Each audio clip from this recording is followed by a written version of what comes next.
अस्सलाम वालेकुम। आज एक शख्सियत इत्तेफाक से प्रोग्राम में मुझे मिली, तो मैंने सोचा कि ये डिज़र्व करते हैं और आप लोगों के लिए भी उनकी गुफ्तगू मुफीद साबित होगी। ज़िंदगी में बाज़ लोग बाज़ औक़ात ऐसे ओहदों के ऊपर फाइज़ हो जाते हैं कि अक्सर किसी ने सोचा भी नहीं होता। उनमें से एक शख्स जो हैं वो हमारे मुल्क के मौजूदा वज़ीर-ए-आज़म हैं, और मैं ये चीज़ यहाँ पे गुफ्तगू उनके साथ शुरू करने से पहले ये ज़रूर कहूँगा कि बाज़ लोग किसी ओहदे के ऊपर जाके उस ओहदे की इज़्ज़त का बायस बनते हैं, और बाज़ लोग उस ओहदे पर जाके उसके हकदार न होते हुए उसकी तौहीन का बायस भी बनते हैं। लेकिन इसके ऊपर भी बात होगी। मेरी मुराद ये है, बैरिस्टर नसीम अहमद बाजवा साहब मेरे साथ मौजूद हैं, और ये सिर्फ बैरिस्टर या इनके नाम की वजह से, इस टाइटल की वजह से मैं आपके सामने इनको नहीं लेके आ रहा। उसकी रीज़न ये है कि ये हमारे मुल्क के मौजूदा वज़ीर-ए-आज़म के उस्ताद रहे हैं, और मेरे ख़्याल से किसी शख्स के बारे में जानना हो तो उसके उस्ताद का इंतखाब कर लिया जाए तो ये ज़्यादा मुनासिब होता है। बैरिस्टर साहब अस्सलाम वालेकुम। वालेकुम अस्सलाम।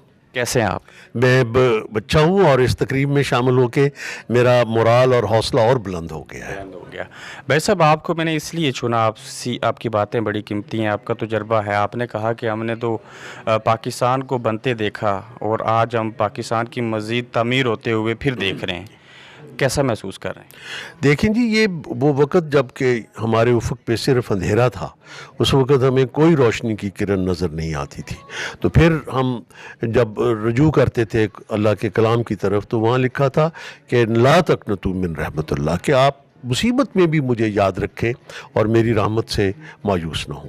तो अल्लाह ताला, मैं अक्सर सोचता हूँ, और जब 50 साल हिस्ट्री पढ़ी और पढ़ाई है, कि अल्लाह ताला एक कौम को सज़ा कैसे देता है और इनाम कैसे देता है। तो पता उसका ये चला कि अगर वो उस कौम को एक अच्छी क़ियादत मुहैया कर दे तो ये उसका बहुत बड़ा इनाम है, और अगर वो ऐसे लोग उस पर नाफज कर दे, जो कि हमारे यहाँ पिछली निसफ सदी में हुआ है, जो कि ना सिर्फ नालायक हैं, और सारा ज़ोर इस वक्त करप्शन पर है। पाकिस्तान के लोगों को इस बात का एहसास नहीं है कि हमारा करप्शन से भी बड़ा मसला नालायकी का है। उस्ताद को इल्म नहीं आता, वकील को लॉ नहीं आता, डॉक्टर को इल्म तिब नहीं आता, जिस आदमी का जो काम है उससे नहीं आता। और खुदा का शुक्र है कि कम से कम क्रिकेट की टीम को अब क्रिकेट खेलना आ गई है। लगता था वो क्रिकेट टीम से भी जैसे हॉकी का हाल हुआ। मैं 64 में जब एचिसन कॉलेज में, जो कि वहाँ के एक पब्लिक स्कूल है इंग्लैंड में, ईटन कॉलेज की तरह, तो वहाँ में जब मैं पढ़ाने गया तो वहाँ उन्होंने मुझसे पूछा कि आप कौन सी स्पोर्ट के इंचार्ज बनना पसंद करेंगे, तो मैंने क्रिकेट को चुना। और मुझे खुशी है कि वहाँ 12 साल का एक बच्चा, जिसको मैं हफ्ते में 5 दिन हम 2 घंटे क्रिकेट खेलते थे, वो बाद में पाकिस्तान के लिए वर्ल्ड कप लाया। उस वक़्त भी जो क्रिकेट ने चीज़ें सिखाई हैं, वो मैं आपको मिसाल देता हूँ कि जब इन्होंने नेपोलियन को, बेसिकली इमरान खान साहब को, सॉरी मैं आपको इंटरप्ट कर रहा हूँ, आपने क्रिकेट सिखाई? क्रिकेट का वो खेलते थे और उसका इंचार्ज मैं था। तो यकीनन उस्ताद जो है, मैं ये तो दावा नहीं कर सकता कि अगर मैं उनको क्रिकेट ना सिखाता तो वो इतनी अच्छी क्रिकेट ना खेल सकते।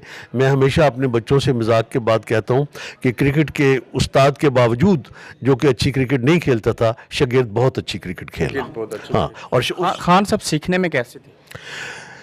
ज़रा ज़िद्दी मैंने उन्हें उस वक़्त भी पाया, लेकिन जो आदमी, जिस तरह कायद आज़म में ये खूबी थी कि वो बुलंद हौसला होता है, मुसीबतों से घबराता नहीं। आप जानते हैं कि एक वक़्त था कि लोग कहते थे आज तो ये खुशकिस्मत है, इनके पास एक सीट है, अगले इलेक्शन में एक भी नहीं होगी। और उस वक़्त भी इमरान खान कहता था कि अगर अल्लाह ताला को मंजूर है कि मेरी क़यादत इस मुल्क को करप्शन के दलदल से निकालेगी, तो मुझे वो मौका मिला है। और मैं मिस्र के साबिक़ सदर और रहनुमा, सबसे बड़े अरब रहनुमा जमाल अब्दुल नासिर का ज़िक्र करूँगा। उन्होंने अपनी किताब में एक बात लिखी है कि तारीख़ में एक रोल अपने हीरो को ढूंढता है, और हीरो जो है वो अपना रोल नहीं बनाता। पाकिस्तान की तारीख़ ने जो है वो जिस नहज पे चल रही थी, अगर उसने बचना था, अगर अंधेरे ने रोशनी में तब्दील होना था, तो वहाँ एक तब्दीली ज़रूरी थी, और उस तब्दीली का निशान इस वक्त इमरान खान है। खान साहब के साथ आपने वक्त गुजारा, आपने उनको क्रिकेट सिखाई, आज भी आपको पहचानते हैं? जी हाँ। और एक दफ़ा वो जब बड़ी पुरानी बात है, जब वो क्रिकेट खेलते थे तो मैं अपने बच्चों के साथ मैच देख रहा था, तो उन्होंने फील्डिंग करते हुए डीप लेग पे अपने पुराने उस्ताद को देख लिया। तो जब ओवर तब्दील होने लगा तो वो छलांग मार के बाहर आए और तमाम लोगों की तवज्जो उस्ताद की तरफ चली गई।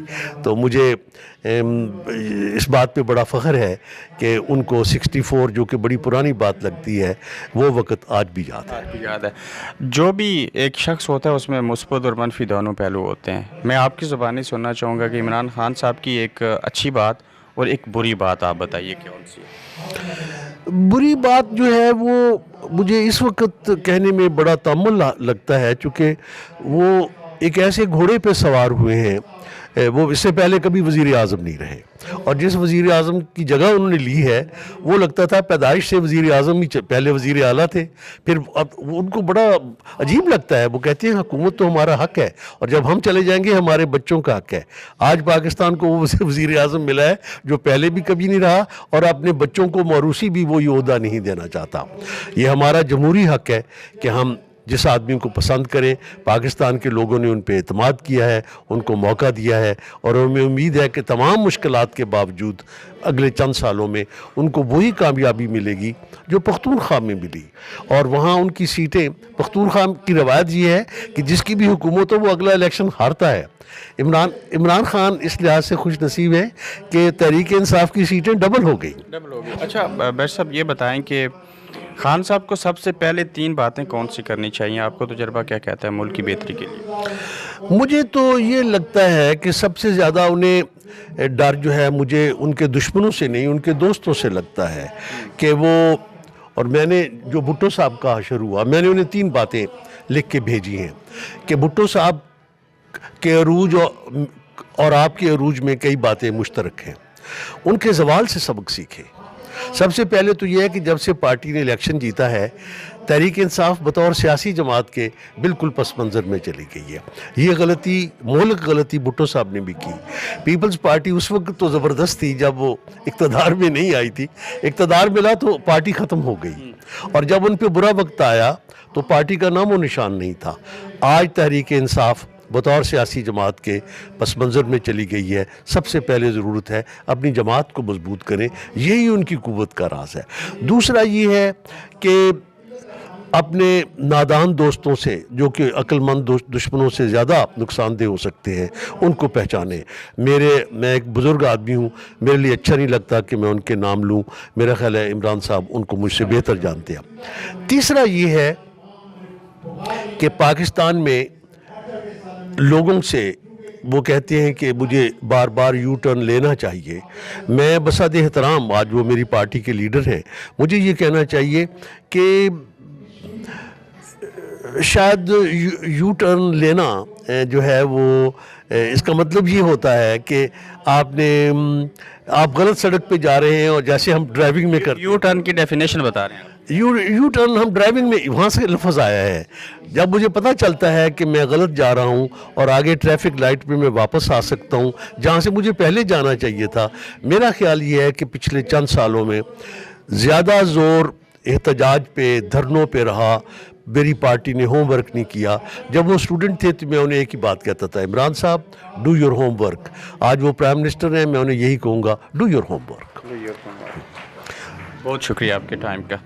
इमरान खान साहब के उस्ताद होने के नाते इन्होंने जो मशवरा उनको दिया, और उस मशवरे की रोशनी में यू टर्न की जो डेफिनेशन उन्होंने बताई, यकीनन खान साहब के ये उस्ताद हैं, और अगर उन तक ये चीज़ पहुँचे तो ज़रूर उनको उसके ऊपर अमल दरामद करना चाहिए। और लीडर को जब कोई बात कहते हैं सोच समझ के कहनी चाहिए। और उनके उस्ताद की रोशनी में जो गुफ्तगू आपने इनसे सुनी, खान साहब कैसे इंसान थे एज ए स्टूडेंट, और अब उनके उस्ताद उनसे क्या उम्मीद रखते हैं,